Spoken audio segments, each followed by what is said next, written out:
up?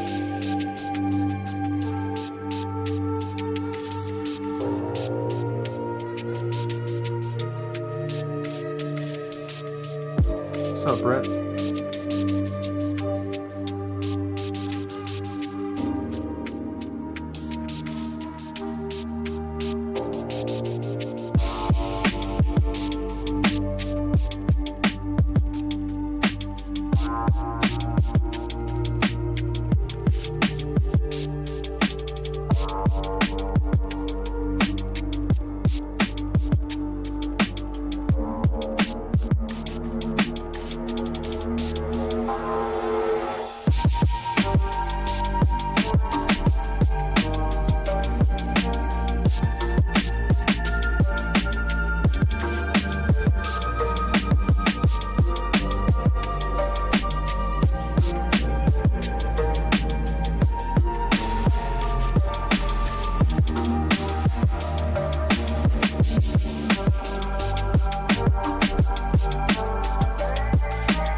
What is up?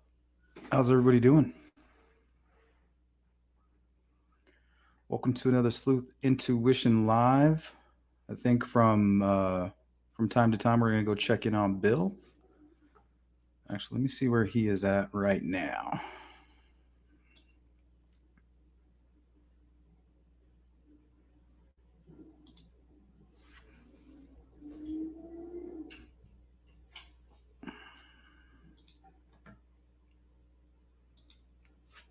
That was fucking shit.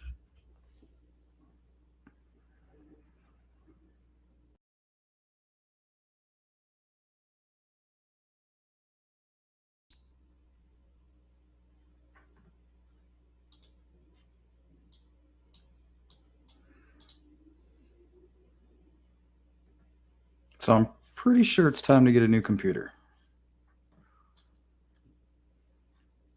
He is no longer live.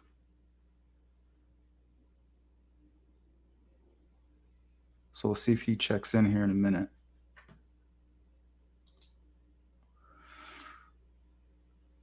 Check my emails, and then we'll get into what we got lined up today. Okay, nothing from Bill, and doesn't look like he's live.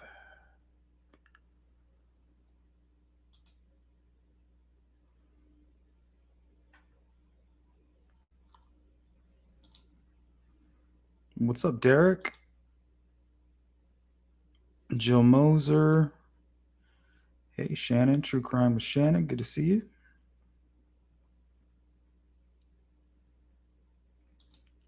Boston. Vanessa. Zen. Lisa. All right. Looks like we got a full house, guys. See if I missed anybody. Oh, yeah, we got Marv. I saw Frank. Who else am I missing? New York Rory. What's up with it? Matt H. Baby Bear. Hey, Rain Dancer. Hello, Rebecca. Good to see everybody. Oh, there's Bill. Hey, Bill. Hey, tell your better half, Susan, we appreciate her putting up with your Delphi stuff. From the outside looking in, you must seem nuts.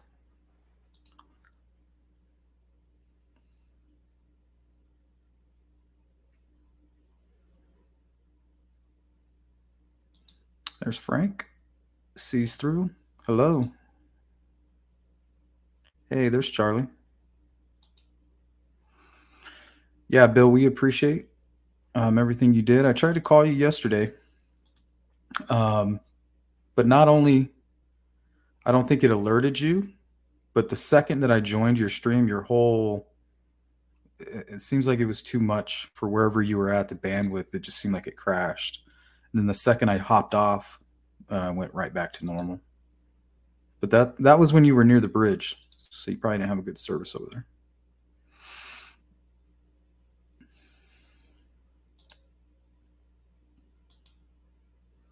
Hey, Kimmy, good to see you. Lesbian. Who else am I missing? I think that's everybody. Stephanie.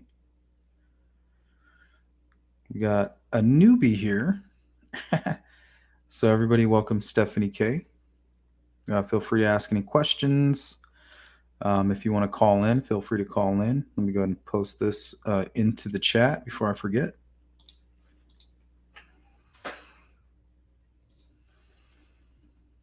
So that link that I just posted there, if you click that, it'll bring you backstage into the program that I'm using, which is StreamYard. Now you can choose to be on camera. You can even select what name you would like presented. For some reason, my StreamYard chooses when it wants to post people's names, even though I double checked that it was selected that I want the name showing. So I got to figure. I think I got a bug. Olivia, hello. So what I got planned today, guys, is I pulled 2 videos. One was a great interview with Carrie Timmons. And I wanted to pick 2 that kind of presented Carrie and Anna, kind of something they would want to be on television, because I know that the media could catch you at the wrong times. So I did my best, kind of putting myself in their position and think, hey, what would I want aired? Was my hair looking good that day? Is there anything I need to be self-conscious about? Or, oh man, I hate when those people keep playing that news clip because something was going on with, something that day. So that's how my mind works a little bit, just give a little respect to those 2. So we're going to play an interview from Carrie Timmons. Then we'll follow that up with a good interview from Anna. And then I think it's appropriate for us to dive into what's going on with the Ron Logan stuff. I mean, just like clockwork, it just comes right back around. This won't be the last time, but let's try to clear up the confusion. Let's try to figure out what's going on, because I mean, I'm not 100% sold it's not Ron Logan. Am I pretty sure? Yeah. I mean, to me, he doesn't look like the guy on the bridge. His voice is kind of close, but at this point, it's hard to tell. It's so muffled. But when you look at, the totality of the case, somebody being in great physical shape, we don't really know what played out in the timeline. That part kind of sucks, and there is some conflict in the affidavit versus what Becky and where that timeline falls into place. So the affidavit says 1 p.m. The probable cause affidavit for the big search, the follow-up search in March of Ron Logan's property, FBI put in there 1 p.m. the girls were dropped off at the trails. So why do they say 1 p.m.? But we all know it was closer to anywhere between 1:30 and 1:40-ish. So how do we account for that? It's just stuff like that really irritates me when you're trying to put things together, because it's so contradictory. And then also in the affidavit, it says 2:13 p.m. was the last contact with the girls. Okay, how can 2:13 p.m. be the last contact with the girls? Then also the exact same time they were confronted by the bridge guy suspect, and Liberty started filming. So if that's last contact, I mean, does that tell us anything about how they really recovered that video? Did they get it from the phone, or was the source her phone? Did she upload that? How is it a communication and then also a video? Is it something that she uploaded possibly to Snapchat? I mean, are we 100% on the source? We know the source comes from her phone, but are they using a little bit of wordplay to kind of trick us about that? So I was curious on how it could be the confrontation at 2:13 with the suspect, and then also in Ron Logan's probable cause affidavit, why it says that 2:13 p.m. is also the last contact or communication from the girls. So we're going to talk about stuff like that as we go along. And we got maybe an hour and a half, so I don't want to take too much time. Catch up on chat real quick. Stephanie, thank you. Yeah, we're glad to have you. It's a pretty good group, you know. Positivity attracts positive people. Good to see you again, Shannon. Jessica. Nothing new came out, Jessica. Just a lot of people and content creators, rehashing old information. As soon as the affidavit came out, you had a lot of people that came crawling out that were pretty prominent early on, accusing Ron Logan, doing the visual analysis and things like that. And I admit it is compelling. And I'll even entertain you guys with an image I found. Seems to be the only thing on there that even remotely resembles Ron Logan. It's still interesting. But if you play with that bridge guy motion video, in every frame you can find something that's comparable to each POI, and it can't be all of them. So, I mean, it might be minute. Or the point might be mute. Is it mute or moot? I'm going to stick with moot.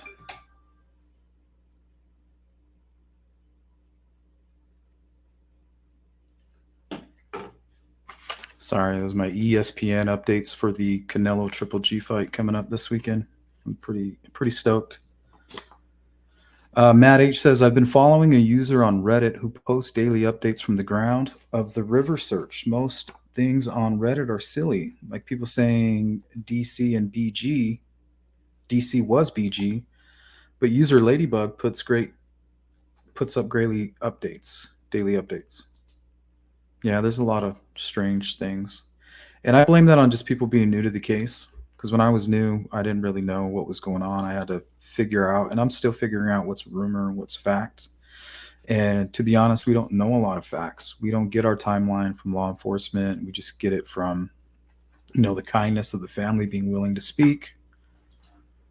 But all that has to come with a grain of salt if we're going to look at things critically, right?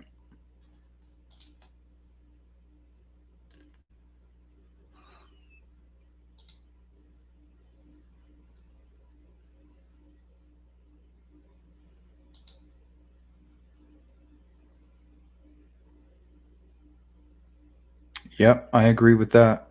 T-Bam. T-Bamf. That's what I'm going to call you, T-Bamf. Yeah, rest in peace, Ron Logan. I'm not sure. There's nothing that says he's guilty. I mean, they searched his property right off the bat. He let people search that night. A lot of fishy stuff going on. But I mean, what is it? The affidavit says that the girls were dropped off at 1 p.m. I mean, if they can't get that part right, or did they get that part right? Why does Becky say at 1:40, 1:38-ish? Why the discrepancy? So it's either we can't lean on these documents very heavily because it's more of a procedural thing. Something they just got to get it out of the way. They got to keep the investigation moving along.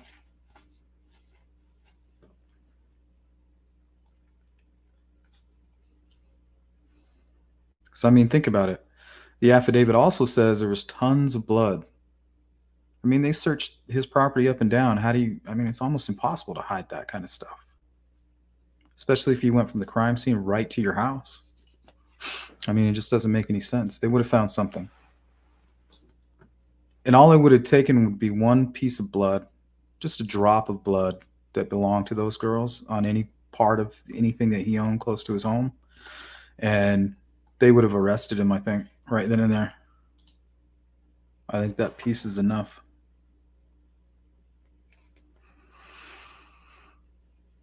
Alicia says 0 evidence on Ron Logan's property except the victims. Yep. I mean, they thoroughly searched. They took his truck. I mean, think about it. Why would he be at the dump at 12 p.m.? Come home, unless he was at the dump and he was just active because he's shit faced. I don't know. People get weird when they're drunk. Thomas Jerome Bruce got drunk and committed murder. So I don't know. Maybe he was just drunk and coming back from the dump. He sees the girls. I mean, I don't know. What's the motivation?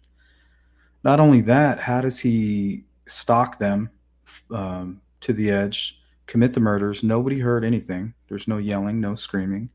How is he controlling 2 girls without making loud and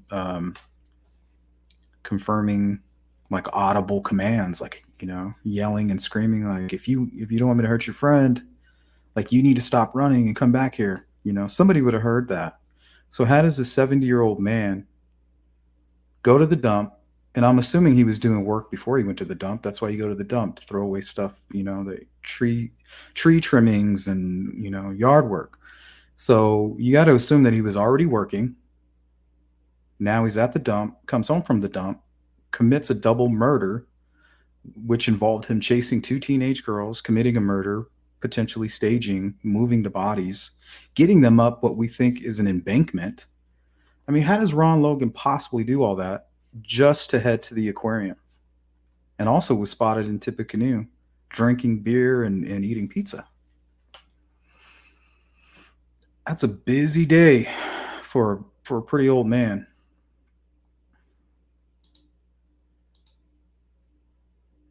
Thank God it's Friday. Thank you, Jerry, for the super chat. I really appreciate that. Rob Lee says, I was really disappointed with Jason Jensen. Who's Jason Jensen? I know Delphi After Dark. I catch some of those replays. I caught one about Ron Logan. And then one, he had a good one with Hoosier Cold Cases. Hoosier Cold Cases, and we don't always see eye to eye, but he's a good guest and an intelligent person to listen to. So Ron Logan knew something. Well, apparently, we're going to get into that. Let's hold off on all the Ron Logan stuff because I want to really get into it. Let's stop the confusion. There should be no confusion. So let's do our best to sort through that here towards the end when we can just kind of chat it out.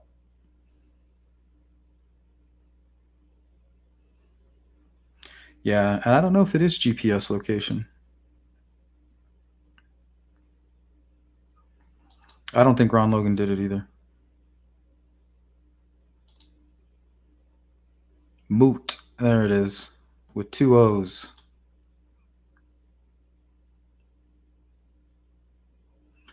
The point is moot. What a strange word. But the only one that seemed to work. Yep, always check your sources. Words to live by in any scenario. Hey, Cindy, what's good? Sources are everything or nothing.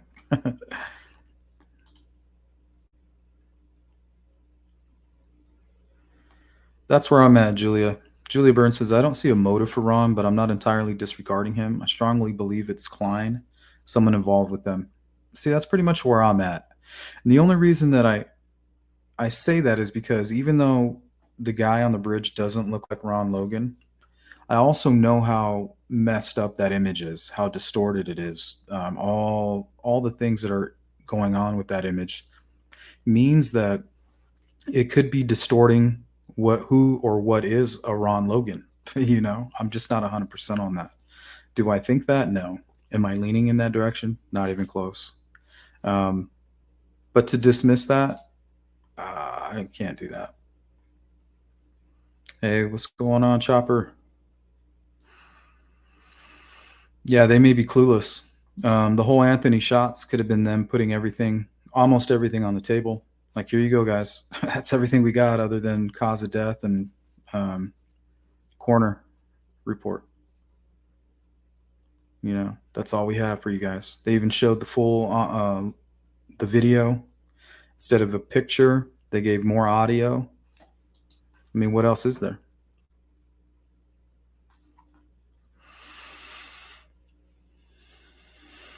Last round. D, which you referring about the marathon information and Kagan Klein being connected to the search? Jessica says, Sleuth, do you think BG looks like Tony Klein? In some of the frames of Livy's video she took on the bridge, yes, I do. But I mean, it also looks like a few different people in different frames. So you would really have to find something really clear and something you know that's not pareidolia. Because a lot of the image is mirrored. Double exposures kind of crossing over each other. Kind of like if you put a mirror between your face.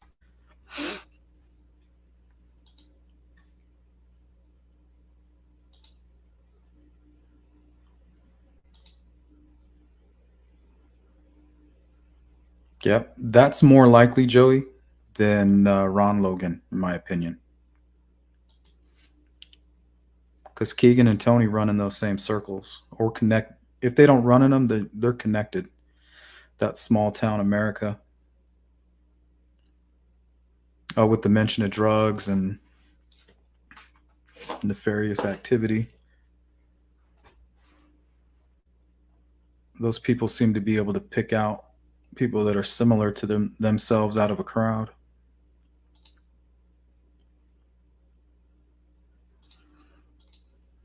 Thank you so much, Jerry. Thank God it is Friday. All right. I should have slowed down the chat a little bit more. But let's keep it moving here, guys.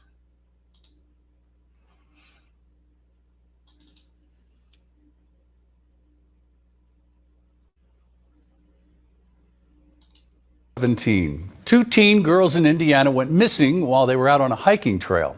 They were found dead the next day. And today is the third anniversary of the disappearance of Liberty German and Abigail Williams, and the search for the killer is still on.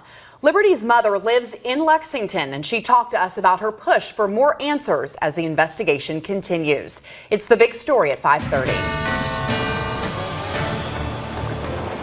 3 years ago can seem like a lifetime or yesterday for a mother grieving her child. It was a very warm day for February. They had the day off school. They wanted to go take pictures, hang out. Carrie Timmons' daughter, Liberty, who went by Libby, had just turned 14. Our birthdays were 2 days apart, right at Christmas time. Libby and her friend, 13-year-old Abigail, who was Abby to everyone who knew her, were out on a hiking. R Barley 18 coming through with the super chat. Thank you so much. LG sold KK nudes, explains the money transfers. He accidentally accepted a video call. She seen he was a fake, wiped her phone, and was going to tell. TK being involved got word and set the whole thing into motion. Just my theory. That is a good theory. It could be the protective father who may have had to cover his tracks in the past. The whole Liberty selling nudes, there's just nothing to suggest that other than the money account and typical behavior from the Anthony Shots and Keegan Klein conundrum there. But there's no proof of that. Is it possible? Yeah. It's just an awful thought. But thank you for that super chat. Trail in Delphi, Indiana. When it was time for the girls to head home, they didn't make it to the spot where they were to be picked up. The following day, the girls' bodies were discovered off the hiking trails near a bridge. And I don't understand. Timmons lived in Harrodsburg, Kentucky at the time. Her parents had custody of Libby in Indiana. Since the investigation started, 3 years ago, Timmons has tried to follow closely. I mean, we're still moving on because we're determined to find this killer. I believe he's still out there, and the way he did this and the way he's gotten away with it all this time, I'm worried he'll do it again. The man police zeroed in on is seen here. Libby was taking videos on her phone while she and Abby were out that day.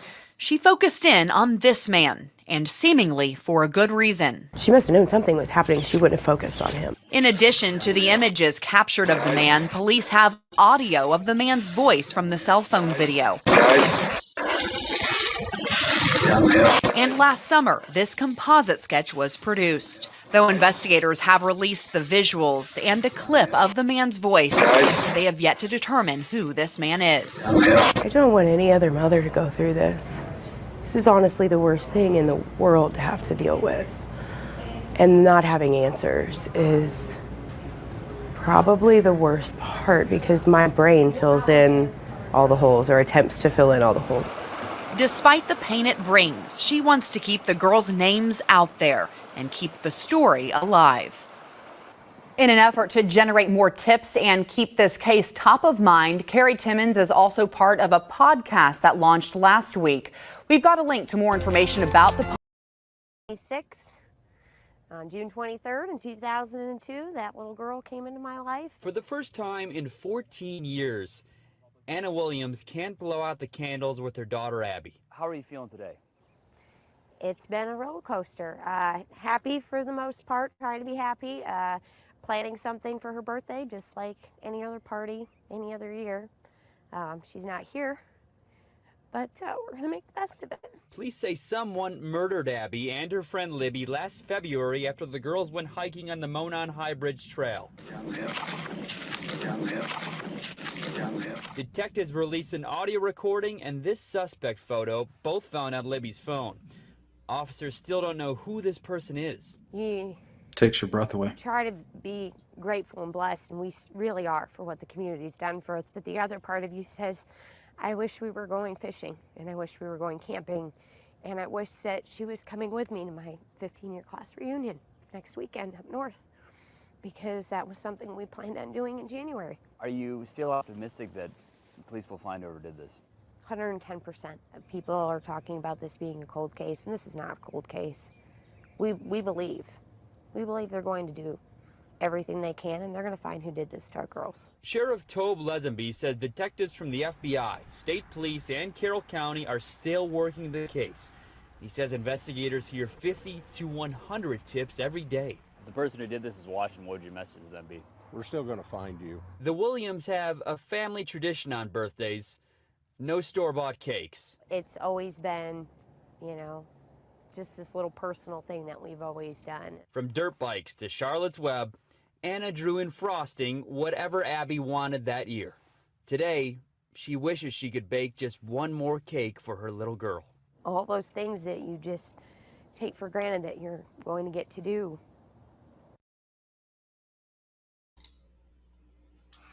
So I thought those videos would be a really good reminder why we're doing this.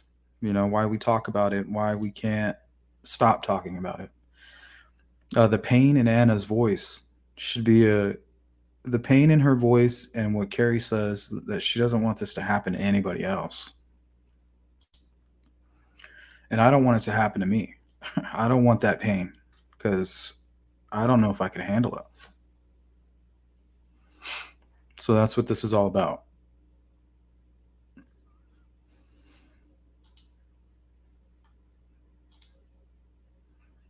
So I'm going to pull up an old interview here with Ron Logan.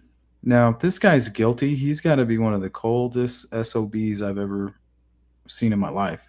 I mean, he just doesn't sound guilty. He sounds just as confused as everybody else.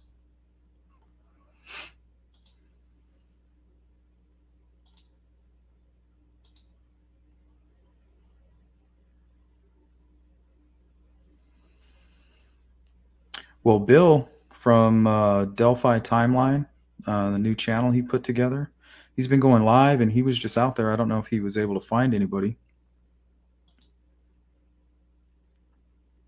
Yeah, Lisa, very heartbreaking. Sometimes you forget how real it is until hear that voice, of a mom. It'll remind you very quick.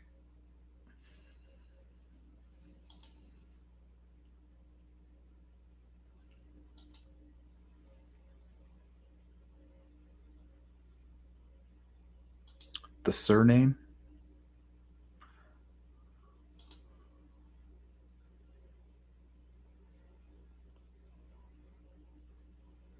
What's up, Emily?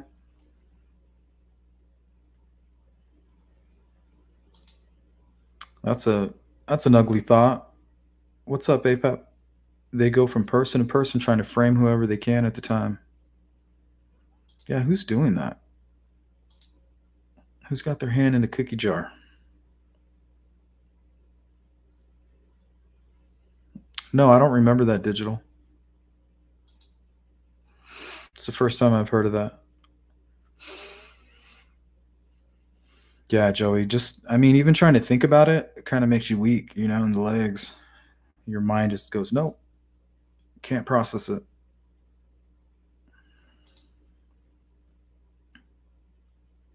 Matt says, since all this Anthony Shot stuff, I feel like Abby has almost been forgotten about. Not by us, of course, but by casual followers of the case. Yeah, because, it's from the information that we have, it appears like she was just kind of maybe in the wrong place at the wrong time. Well, they weren't in the wrong anything, okay? Let's just make that clear. Nothing the girls were doing was wrong. But what I mean is it's looking that Abby was not the target. She just happened to be maybe a witness or somebody that, so to speak, was in the wrong place at the wrong time. But nothing that they were doing was wrong. These girls were victims. You got this guy that's catfishing people now, and he's in prison.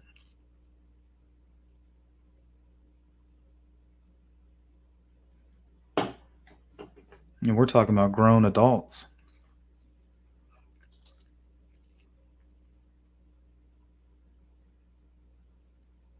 Shay Watson asked, are there any photos of the graffiti around under that bridge? No, but if you slow down some of the videos from YouTubers that have gone down there, you can kind of take a look. But it's interesting that you bring up the graffiti, because I was thinking if this person's trying to communicate, that might be a way they would do it. Some type of graffiti.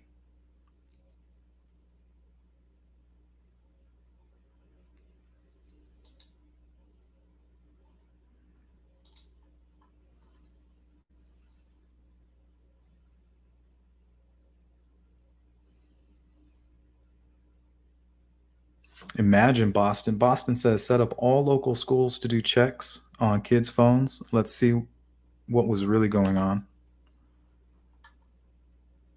Imagine.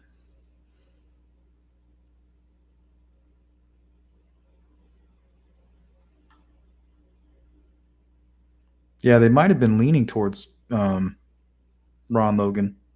Let's take a look at this video. Carroll County, and still distraught over the loss of two of their own. In fact, Eyewitness News reporter Emily Longnecker tonight continues our team coverage in Delphi with how people there continue to cope with the loss of Abby and Libby. Emily? John and Andrea, people here in Delphi are cautious tonight about saying too much of anything. Many of them knew these two young girls and they know their families, and they are just finding it still very difficult to talk about what happened. On the outskirts of town, though, where police found the two teens' bodies, people are talking, sharing their disbelief and anger.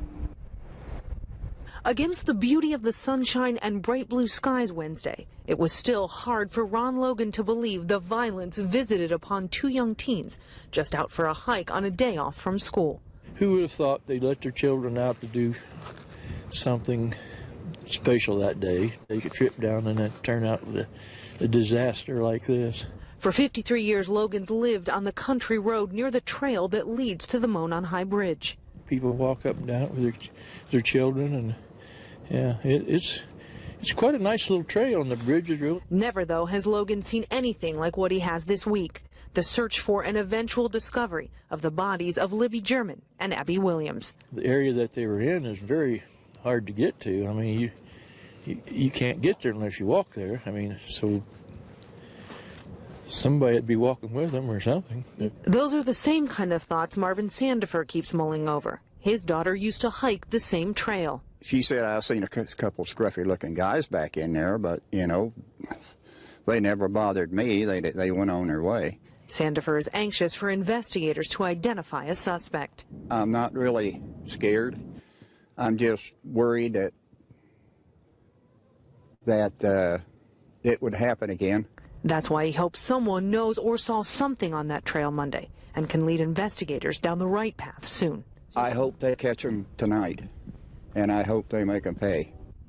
And with the release tonight of the picture of that unknown man seen walking on the trail Monday afternoon, people here are hoping investigators are that much closer to discovering who is responsible for taking these 2 young lives. John, Andrea. All right. Thank you, Emily Long.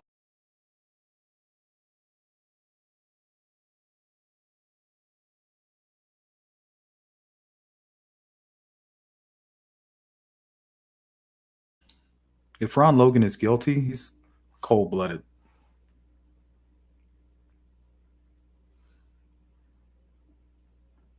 But I don't think he is. It just doesn't make sense.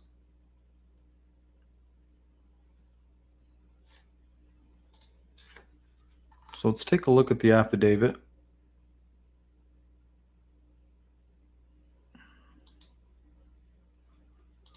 Let's put it on full screen so we can see it.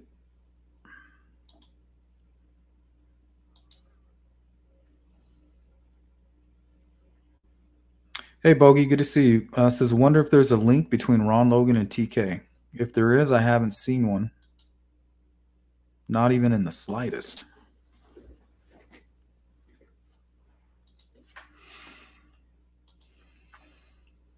Hello, Tish. Says, hi, Sleuth. Do you think the voice, Guys Down the Hill, sounds like KK? Similar. But I also think it's similar to Ron Logan. So I think it's more of a regional thing.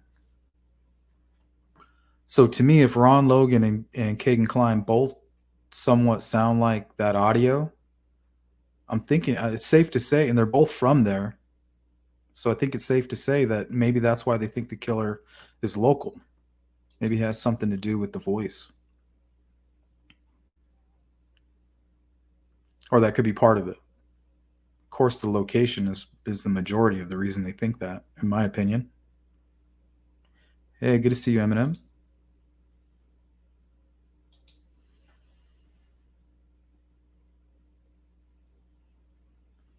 Good point.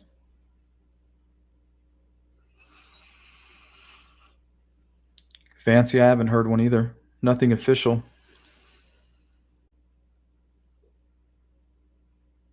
So that was Sandifer, Logan's neighbor.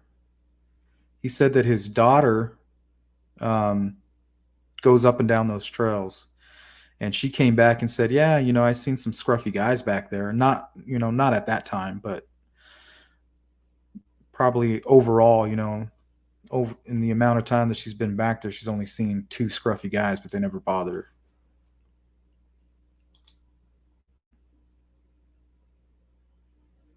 Shay Watson says, was the MTCPS building thoroughly searched and tested for forensics? It better have been, considering that it was just recently torn down.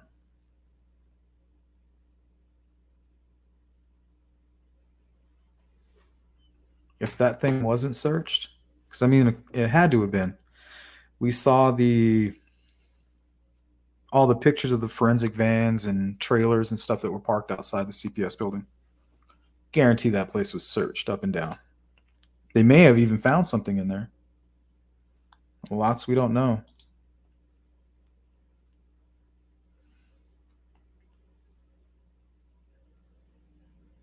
Yeah, Zen Monkey says, I would love to talk to Garrett Kurtz about Ron Logan. He mentioned that he was into girls, like into young girls or something along those lines. Have to go back and watch Open Secrets.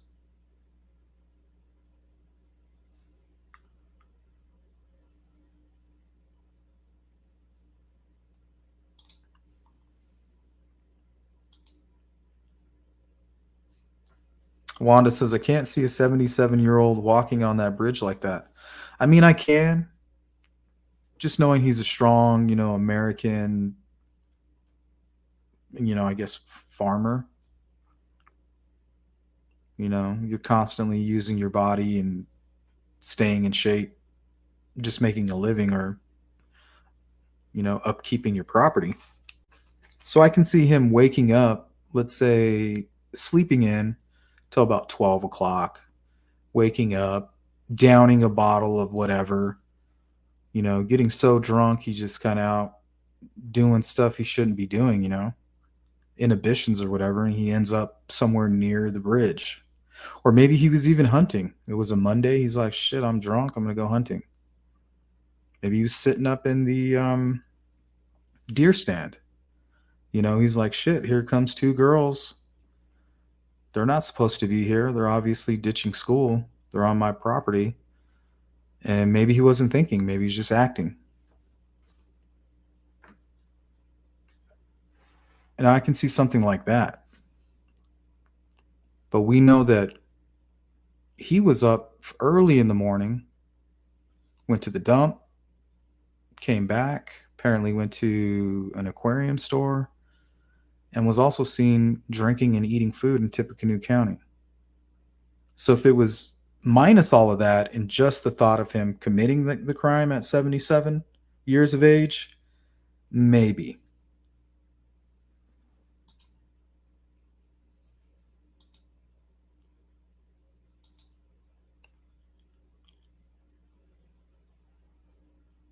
Ron Logan doesn't seem afraid of anything. He seems like your typical old school dude, like a grandfather type.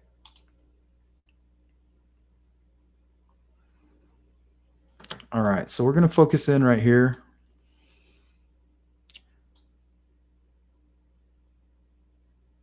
So Nicole Robertson, special agent with the Federal Bureau of Investigation. This is something she wrote up.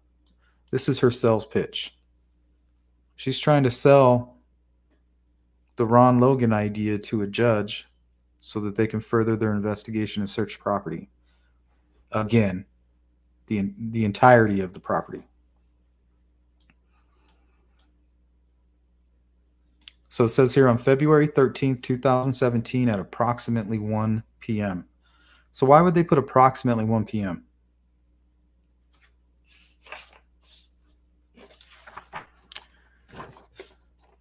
I don't know why that bothers me. Approximately 1 p.m., but we know from Kelsey and Becky that it's closer to 1:30, 1:40-ish. So if anything, it would be approximately 2.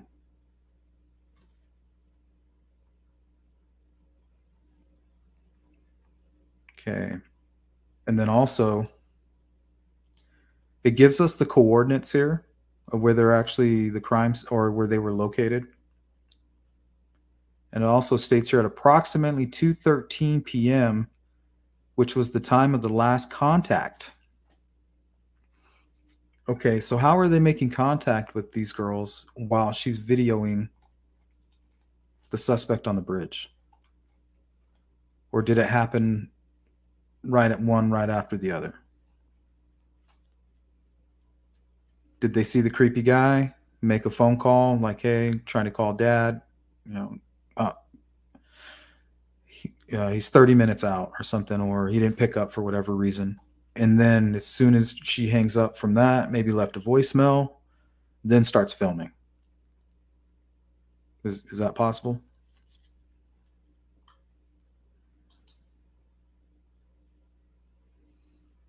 Eminem, no, we are not. We're trying to clear up the confusion. This seems to be another Ron Logan week, apparently. People are emailing me. People are asking me. People are convinced. People who swore up and down that it was Keegan Kline are now like, well, maybe it is Ron Logan. So we're going to talk about pretty much how it's impossible to be Ron Logan, in my opinion.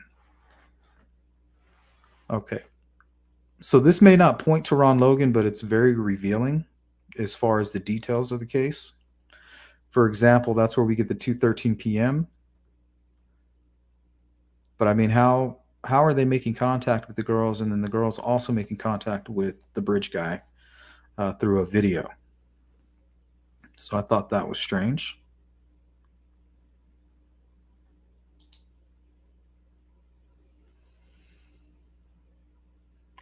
Charlie Murphy says, I've always had a feeling he knows who did it and knew they were going to use his land. I don't think the Kleins were there. See, I think you're kind of right. I think what is possible and what the affidavit may point to is that Ron Logan took it upon himself to take a look. You know, he could have said to himself, hey, you know, nobody was looking down here. Because I think there was some pings going on around 7 o'clock.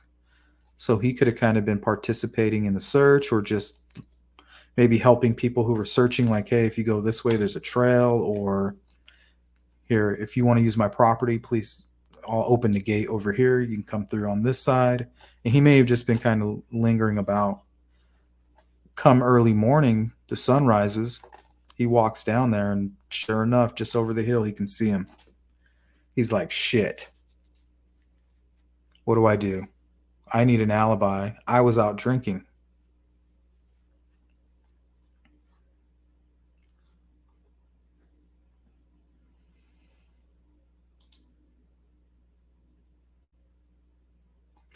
Joey Lau says, what gets me is that law enforcement thinks there are more than one person involved, and whoever is involved have been scared enough not to say anything in all this time. What I think Doug Carter means is, okay, let's say the guy or the people, they go out and commit the murder, and they say, don't tell anybody. Okay, don't tell a soul.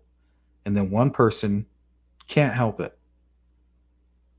You know, he's sitting with some other sick guy, and the sick guy's like, oh, when I was such and such, and when I was back in Alaska, I killed a person. And he's like, oh yeah, well, you know, 2 years ago, you heard about, you know, the Delphi case. Well, that was me, you know, or something like that. So Doug Carter says, or at least you told somebody what you did.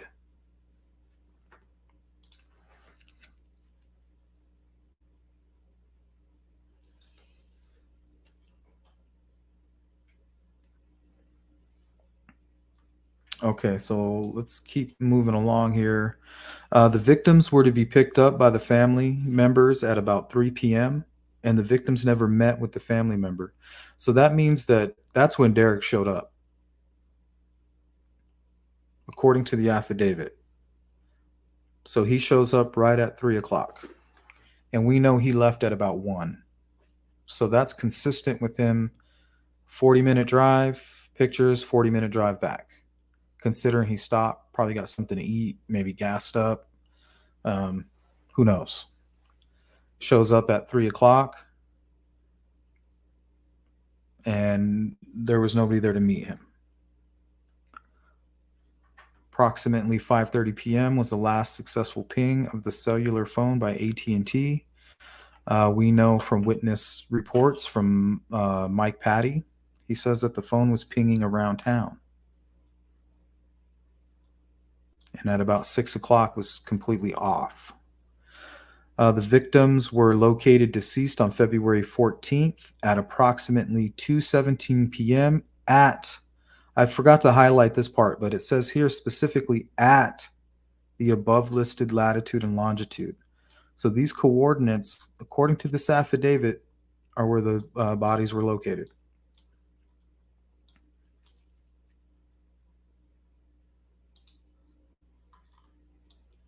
All right. A suspect has been developed of a white male wearing a blue jacket with a heavy physical build, wearing a cap and blue jeans. The development of the suspect was made by a 43-second video taken on LG's phone, where the suspect follows the victims as they were walking on the Monon High Bridge Trail. So I forgot to highlight this part as well. So let me reread this part. The development of this suspect was made by a 43-second video It doesn't say the development of this suspect was made through eyewitness accounts along with a 43-second video.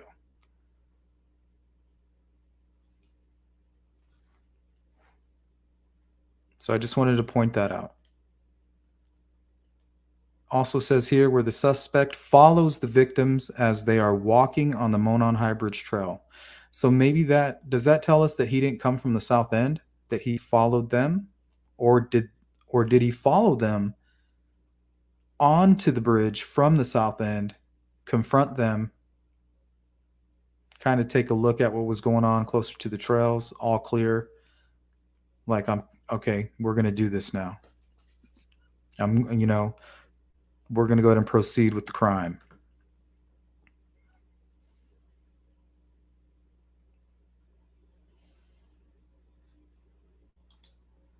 All right, let me try to catch up on the chat before it gets too far. Hey, Candy.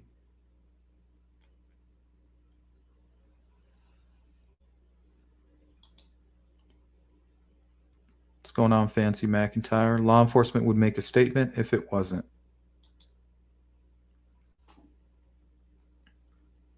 There you go, Frank. Thank you for clarifying. That is quote unquote what Garrett Kurtz said. He said Ron Logan was a dirty old man. So I don't know what that means. Maybe he's just perverted, maybe? Like a flirtatious? Is that what he meant?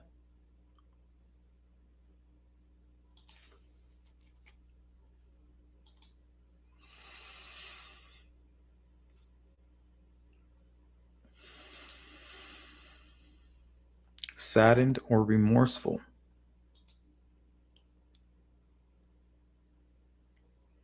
Exactly.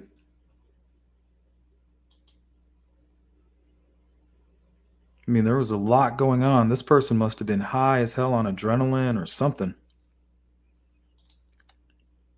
Or it just happened so quick. Because, I mean, you could have wounds. Somebody could maybe attack you. I'm thinking like with the blade or something. And then it has maybe like a slow effect. Like you're able to run away and maybe you're not aware of it. And then let's say you make it across the creek or whatever. And then you're like, oh my gosh. And then you kind of feel, I don't know, I would think adrenaline. I've seen where people get injured, let's say in a car accident or in a fight or some kind of strange event, and they've been punctured and they don't even realize it, or they've been shot.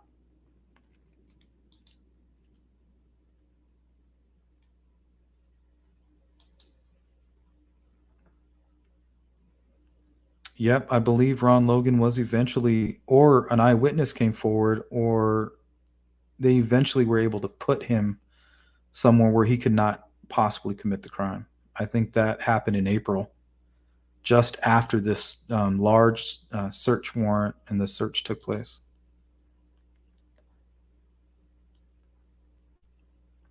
Eminem says, I'm not going to lie, seeing BG for the first time, it looks like Ron Logan, but I don't think it's him. Well, Ron Logan looks like everybody. Ron Logan is your model Delphian. And also, I mean, what is he going to do? Why would he wear the same clothes? And the only reason a lot of people think he looks like the killer is wearing a blue coat. Most times he has a hoodie and he has that strange hat on that's like indented with little buttons on it. Blue jeans. And in one of the videos, he has something strapped under his thing. So, I mean, if you're already under the idea that he could possibly be the guy, watching him dressed like the killer doesn't help. And then you have this affidavit that comes out. Yeah, this might sway you. But you have to put everything into context.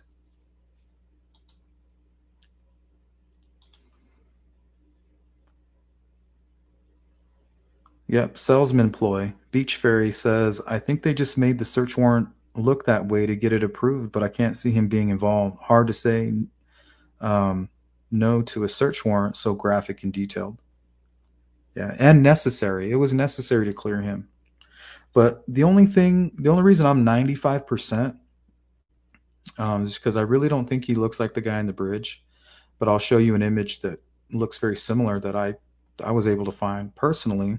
We'll talk about it. I'm not saying it's him. It's just interesting. But the killer was able to get out of there with what it seems to be no witnesses. As much as they talk about it, as much as the sketch artist says a witness, we've heard Doug Carter say that there were no witnesses. And what this affidavit says right there is that their development of this white male wearing a blue jacket comes specifically from a 43-second video taken on LG's phone. Doesn't say anything about witnesses. So in order to accomplish that, you may have had to come from like a Ron Logan property or one of those properties around there. You know what I mean? It's almost like you had to either come in from the private drive, and if you parked at the CPS welfare building, you would have had to walk from there all the way to the south end of the bridge without being seen.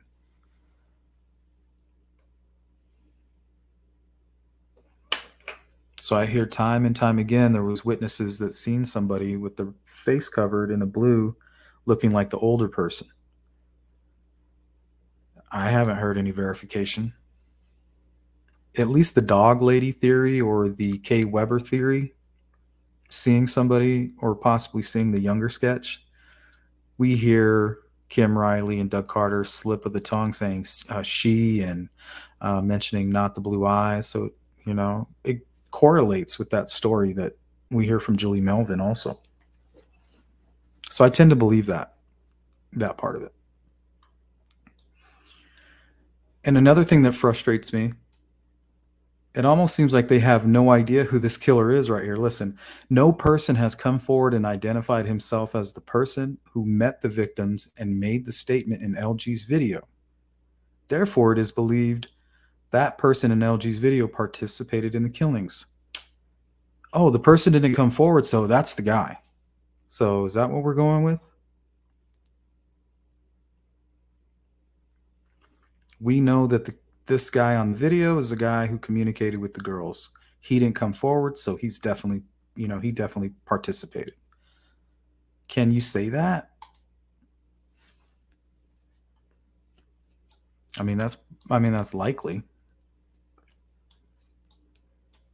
But it sounds like they're not sure.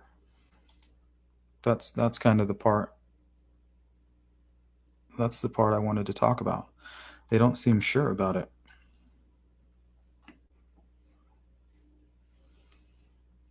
They seemed clueless.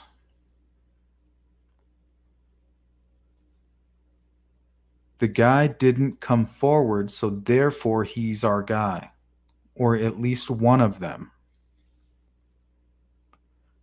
So does that mean that Burston's whole you don't see what's over here, you don't see what's over here, does that mean that whole theory about something else being captured on that video, does that throw that out the window?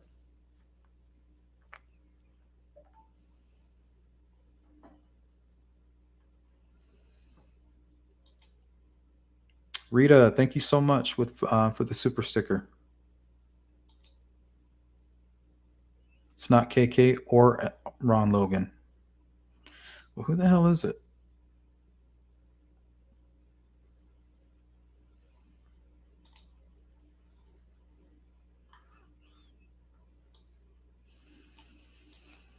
Okay. A large amount of blood was lost by the victims at the crime scene. Okay, now if this was Ron Logan and he's walking from the crime to, well, I guess he could have washed up in the water somewhat, but I mean, there's still going to be tons of blood. It's not like he stripped naked and walked. I mean, well, I guess it's possible.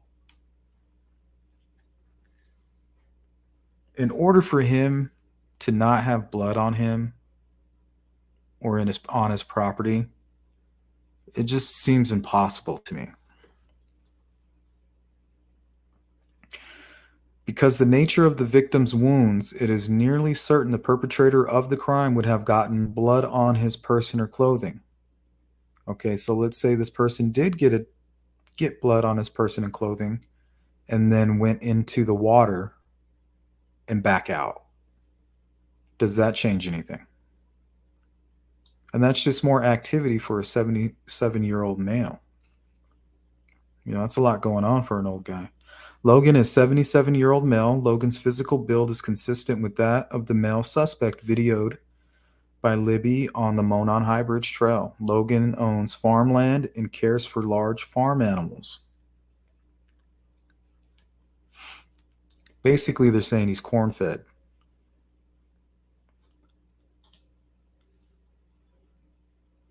Yeah, thank you so much, Rita.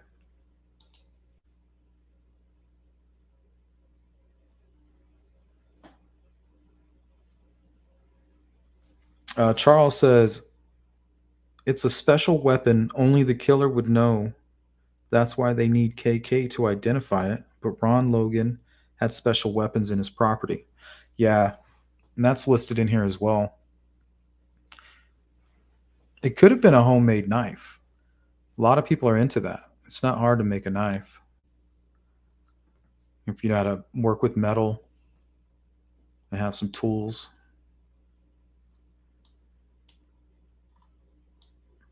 It also says his voice is not inconsistent with that of the person in the video. And I had a comparison, but I think I accidentally deleted it. But I showed it on a live stream not too long ago.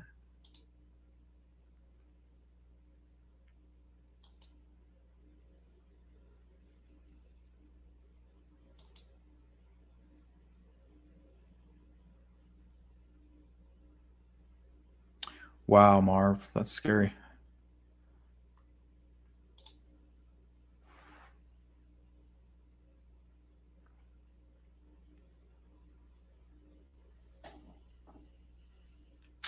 Well, Ron can trek those hills, but I don't know if he can, you know, go up and down them. But he does lead media more than on one occasion up and down the hill all the way to the bank, the creek, all the way to the creek.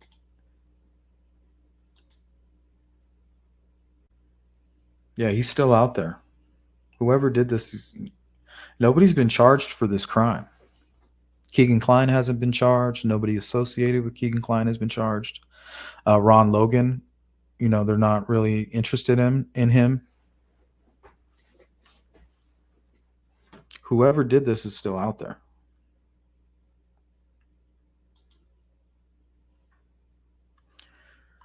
All right. We are running out of time. Let me try to speed this up a little bit.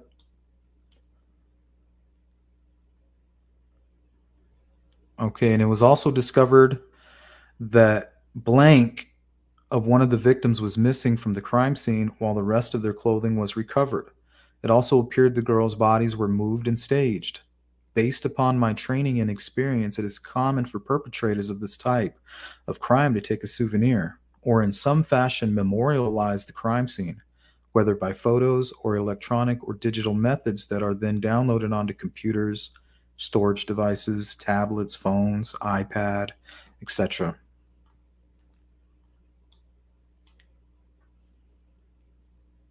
Okay, now why is Ron Logan randomly attacking two girls on his own property, staging the bodies, taking souvenirs, which makes these experts on human behavior believe that a photo or something similar was used to record these events? Okay, now explain this.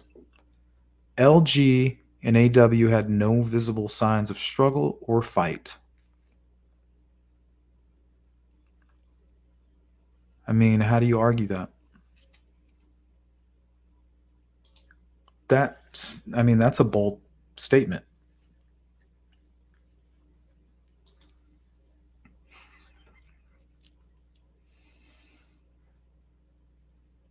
That I do not know, Simple. Timeline has to be off. Why are there no signs of a struggle?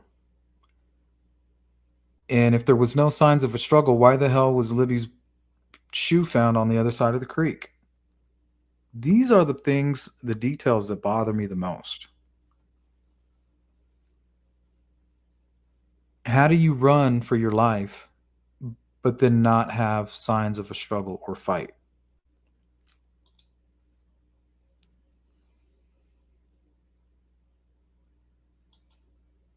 What does that mean? Now take a look at this. During the processing of the crime scene, investigators located unknown fibers and unidentified hairs, which may later be used for comparison. So this means that they compared it to anything found at the home of each girl, the home of the friends. And we also know they took hair samples from Logan's animals. So that's very telling as far as the evidence they have. Human element and a science element. So what's the human element?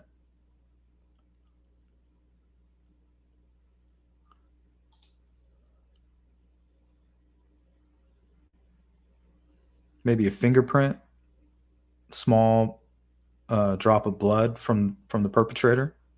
Maybe the perpetrator's blood mixed in with some of the victim's blood. God, every time we try to go through this and clear it up, it seems like it just gets more and more confusing. Okay, so let's go through this part.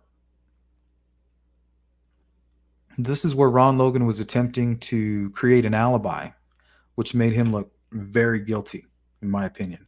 When I read this part, I kind of froze for a moment until you start to put it all together. So now what's most important about this part of his probable cause affidavit is the date and the time. So yes, on February 14th, 2017, at 9:20 a.m., Logan contacted his cousin, blank, the name is redacted. He asked to tell the police that Logan was home between 2 p.m. and 2:30 p.m.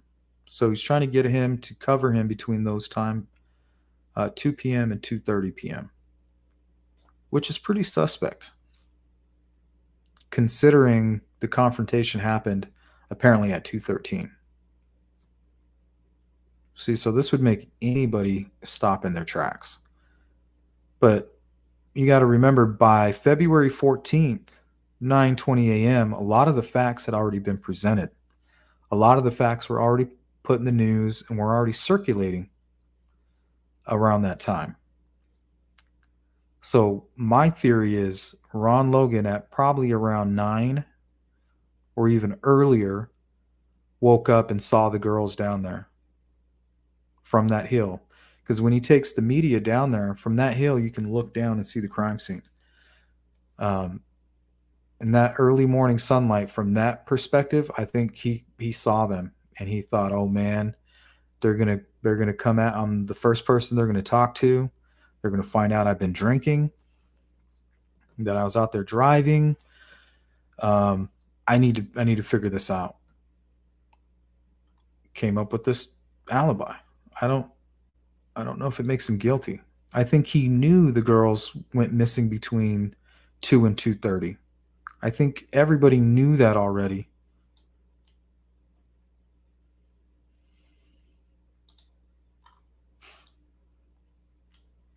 So here they kind of break down the timeline here.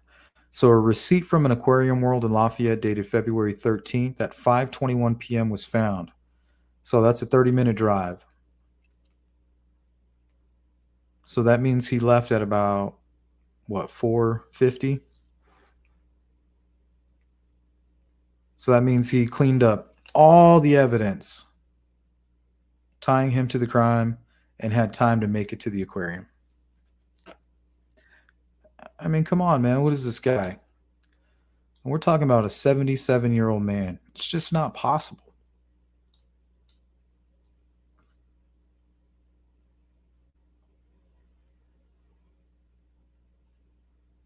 In my opinion.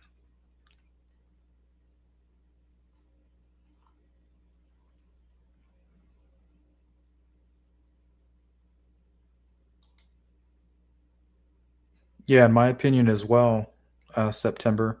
Logan was taller than the bridge guy. Anthony Greeno confirmed this in a video he made.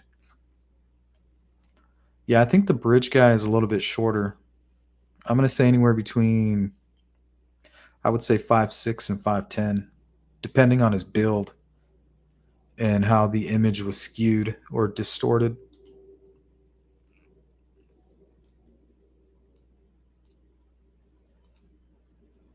Hiding in plain sight. Yeah, that makes a lot of sense, Matt. I never thought of that. We believe you are hiding in plain sight. Yeah, that could be right at a catfish. You know, you're right there, but you're hiding behind a mask.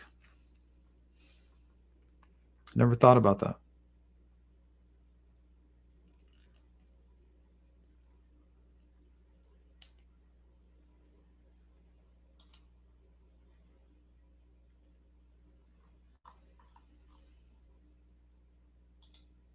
Tom with the super chat. Hello, fellow sleuthers. I hope everyone is having a great Friday. Definitely not Logan, but I think he may have known about it. Thank you, Tom.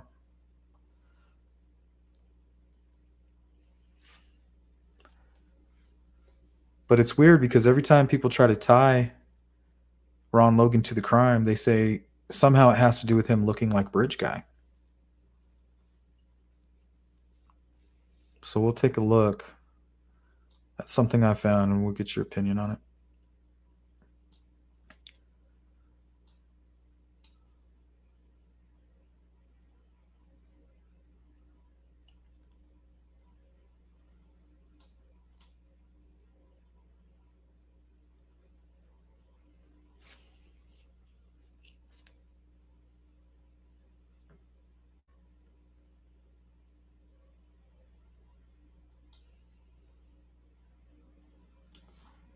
Yeah. So because of time, we're going to jump ahead here. We've got about 15 more minutes of time. This kind of goes into more people that they interviewed, kind of giving more like character witnesses about Ron, some abusive activity and things like that.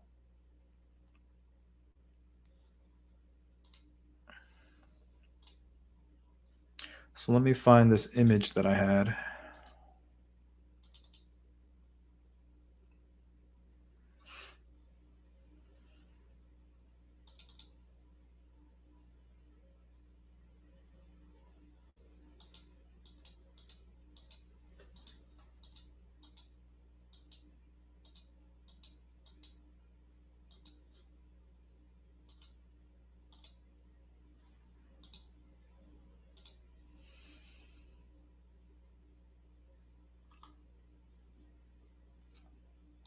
Oh, hopefully I didn't lose it.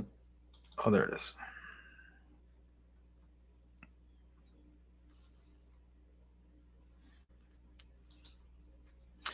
All right. So I'm not saying this is anything, but to me, when I saw it, I was like, it looked like a prominent mustache. So I'm going to get you guys' opinion on it.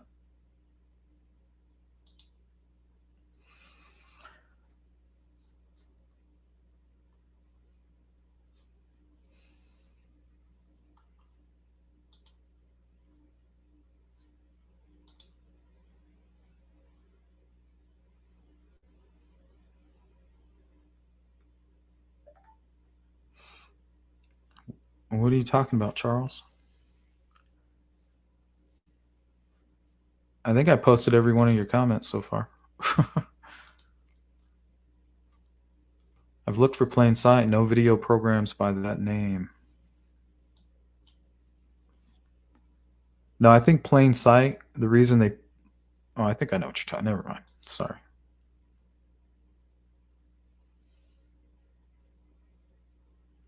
Oh, that's scary, Lynn. I didn't think about that. Like maybe she couldn't get across the bridge as fast as Libby, maybe. Like she's trying to get across and this guy's just getting closer and closer and closer and closer. And Libby's like, come on. God, that would be terrifying.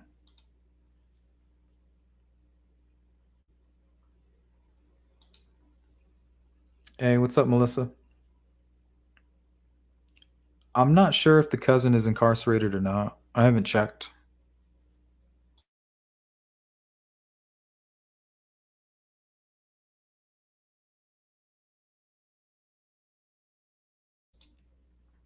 Hey, Justina. Big up to Europe. Yorkie with the super chat. Let me zoom on down here and pull this up. Thank you so much. There's the one from Tom. Appreciate you guys. Yorkie says similar blue coat is not the same as an identical blue coat. Yeah, not even close. Not to mention, why would Ron Logan be wearing a blue coat? I mean, I think it would be covered in blood if it was the same coat. You know what I mean? And I guess maybe you're saying a killer could have multiple blue coats.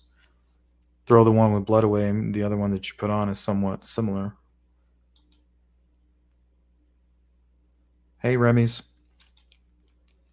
Tom says, my number one guy is the one that asked Ron on the 13th if he could have permission to search for the girls on his property. He is 5'9" and his voice matched the guy's portion of the audio. He lived 1 mile away. He didn't even live that far away. And you're talking about PB. Yeah.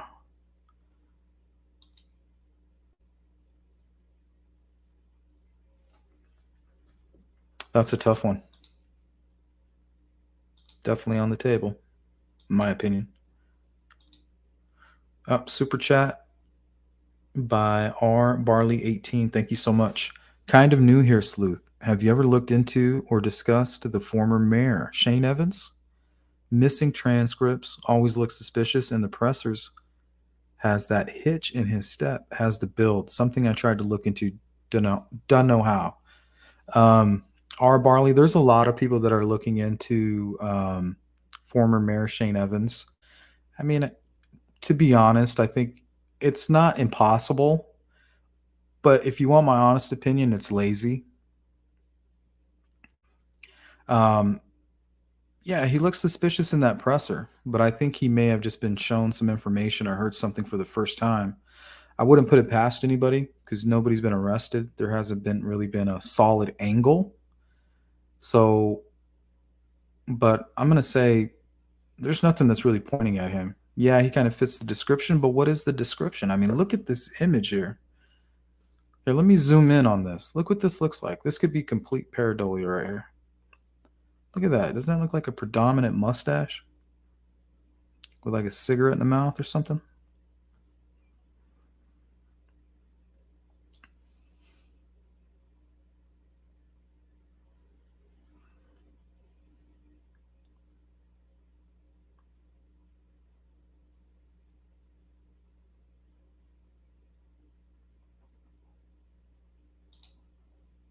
Blurry boogeyman. You think it's a Photoshop pic with two right sneakers or figments of the imagination of the real killers? That's a bold statement.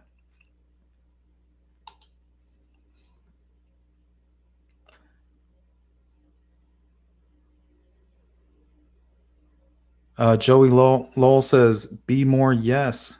Answering yes, they were, but only because Ted Bundy was always hunting for victims. This dude was always hunting. This dude went and committed a kidnapping and a murder, and then 2 hours later came back to the same park and did it again.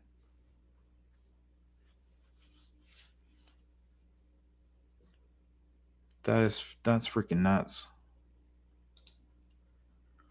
How scary is that? I mean, this guy, one a day is no longer enough.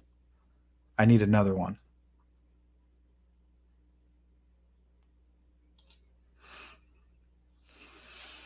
So that's that weird photo here. You can kind of see the guy's pinky too. You see that? Kind of sticking out there. Yorkie with the super chat. Hi, Sleuth. I feel like people accuse Ron just because he has a similar blue coat. This is a great show today. I love how you let people have their opinion. Yeah, everybody's entitled to their own opinion. I'm not an expert. And even if you're an expert, even if you're not, you're still a person. You have the right to your opinion, and your thoughts on the matter are just as important as anybody else's.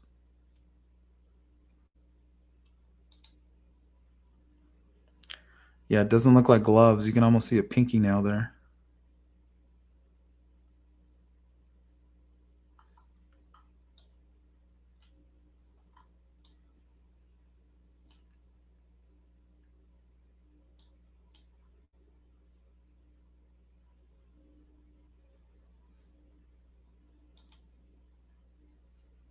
Tom with the super chat says 1.6 miles from his house to cemetery. He was with the group that found the girls. I've heard that he made physical contact with the girls. I've heard that as well. Justified DNA and footprints. Doug says the killer may be in this room. He was in that room. Kim Riley also says that one of the major conflicts in the case was the searchers. They corrupted the crime scene, urinating, spitting tobacco, and now from what we hear through the rumor mill, one of the searchers may have touched the bodies. And to me, that makes sense. You know, if you see two girls, you run up on them, you may not be looking very closely. You're just more concerned, checking for a pulse or something. But I don't, you know, who knows what the crime scene looked like. If it was obvious, you know, that they had been there and they were deceased, any person in their right mind would not touch those bodies. If that even happened, you know what I mean?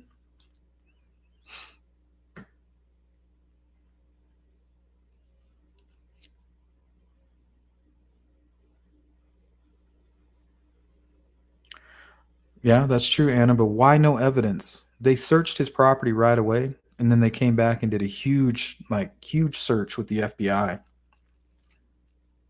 They would have found something.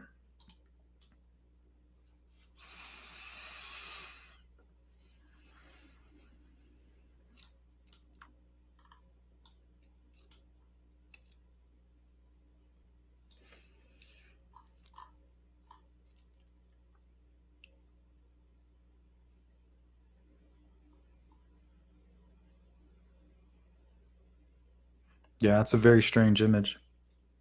But that looks like a mustache, right? But it looks brown. And if that's a mustache, then this must be some type of stubble or beard. Some chin hair. Who knows? Could just be a blurry mess.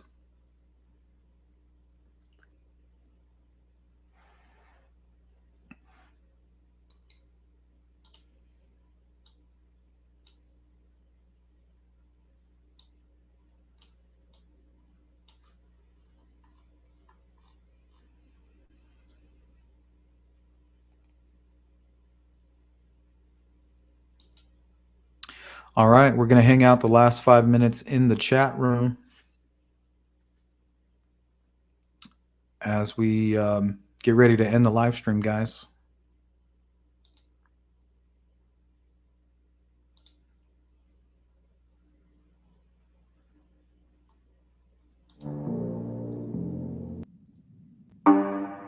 Oops, sorry about that.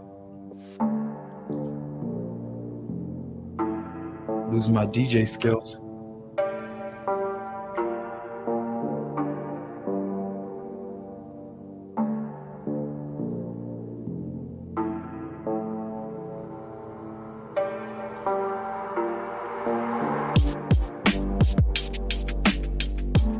Same guy, William.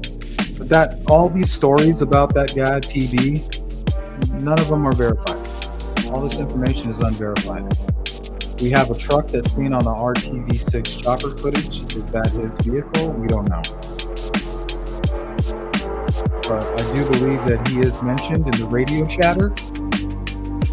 And somebody mentions that a person did lose their keys to the vehicle.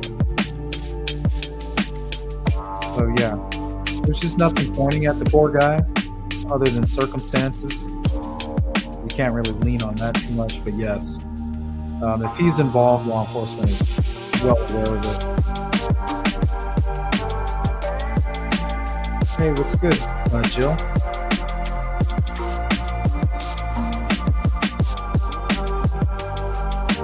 Well, Jill, he was on video at about 12 noon. He was done with the way station or the dump. He was done and back home by the time the girls even got there. He was captured on video.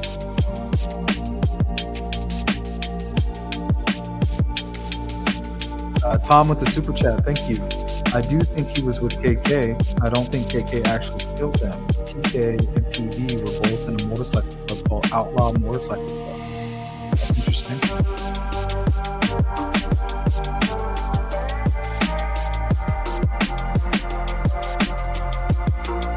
Matt says, this case is what got me to enroll my daughter in martial arts. There's too much evil in this world now today. I agree with that 100%.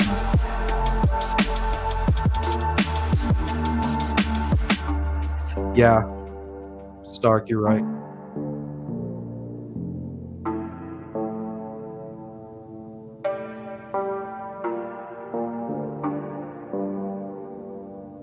Ant-Man, I agree. Habitual offender laws in Indiana are nothing to play with.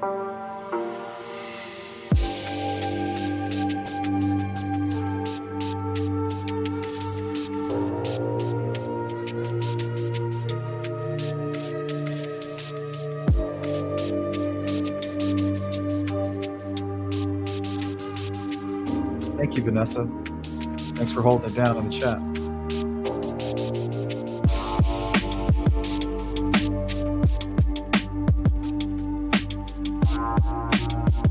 Yeah, there's not one fact to connect him. If anything, he helped by knowing the area and helping to locate the girls. Is it suspicious, all the things and all the rumors surrounding him? Yes. Will I discount that he had any involvement? Of course not. That's something law enforcement will definitely have their eye on. You know, it doesn't get any closer to the crime than that.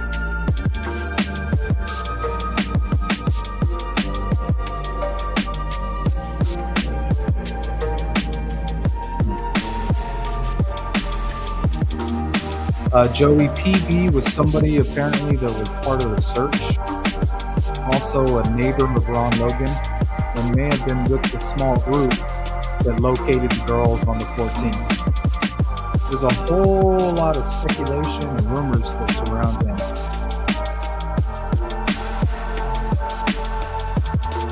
You're welcome, Wanda. Good to see you.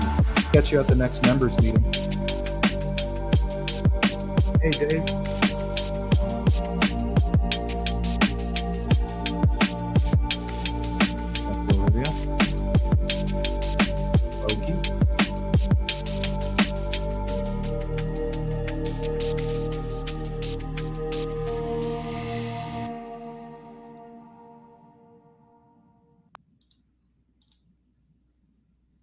All right, you guys have a safe weekend. Take care.